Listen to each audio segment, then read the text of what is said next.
The Giver by Loris Lowry describes the future in an imaginary world, and Jonas, his family, and the Giver are the main characters in the book. The receiver before Jonas is called Giver. Jonas is becoming a 12-year-old boy and getting ready to go to the ceremony of 12. In the ceremony of 12, the elders choose a job for the 12-year-olds.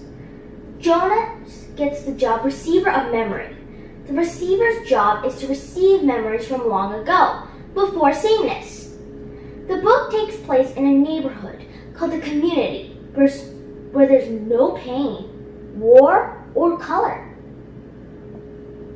I recommend this book because it's not only fun, but also makes you think in a way that you never thought of. Also, it informs us how much pain and war matters, and is very scary. And lastly, it tells us that small things are very important.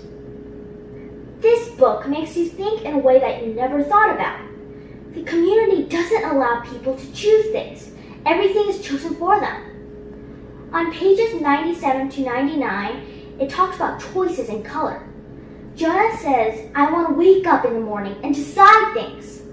I know it's not important what you wear, it doesn't matter, but the Giver replies, it's the choosing that's important, isn't it? Think about it. Do you want everything to be chosen for you? You might have never thought about this question, but this book makes you. Also, on page 127, it talks about love. His parents tell him that the word is obsolete, and why it is. You should ask, do you enjoy me? The answer is yes. Do you understand why it's inappropriate to use a word like love? His mother said. This book states many things and questions we never thought about. It informs us how much pain and war is very scary. On pages 119 to 120, it describes war and death in a vivid and terrifying way. When the boy asks for water and Jonas finds up and gives it to the boy, right after he dies, the boy sighed. His head fell back, his lower jaw dropping as if he had been surprised by something. A dull plainness slid slowly across his eyes. He was silent. Secondly, Jonas feels the pain of a broken bone for the first time.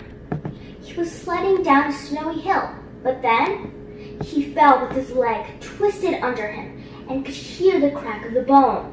His face scraped along jagged edges of ice. Then the first wave of pain. He gasped. It was as if a hatchet lay lodged in his leg, slicing through each nerve with a hot blade.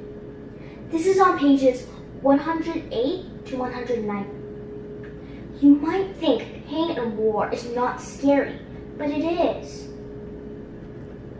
Lastly, it tells us that small things are very important.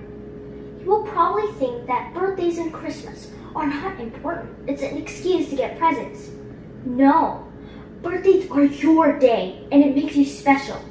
On page 121, it says, he had seen a birthday party with one child singled out and celebrated on his day, so that now he understood the joy of being an individual, special and unique and proud.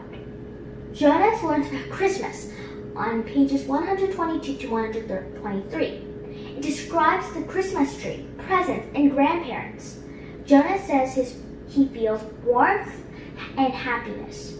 Family. Small things might not seem major, but it is. I recommend this book because it will make you reflect things that you never presumed, and it states that pain and war is terrifying. Lastly, it tells us things we might not even think are important, but it is major. What do you think? Do you want a world with no color, pain, or war? Or do you want a world with all of those things? Thank you for watching my book report. I hope you think about the question that I just told you. Bye!